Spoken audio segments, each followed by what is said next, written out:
যারা এই taco servo drive software দিয়ে ব্যবহার করা দেখেন না, এখান থেকে দেখে নেন।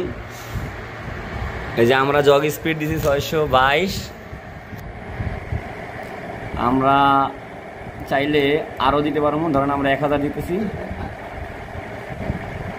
এখানে আমরা 800, আচ্ছা 800 দিলাম। হ্যাঁ, প্রথমে আমাকে স্টপ করতে হবে, দেন আমাকে ক্লকওয়াইজ এন্টি ক্লকওয়াইজ দেখে চালাইতে পারবো। দেখেন এইখানে আমি পোর্ট কানেকশন করছি, দেন এইখানে এই যে আমার কাছে কেবল আছে, আর এইখানে ইউএসবি পোর্ট, দেন এখানে সার্ভো ড্রাইভ আছে।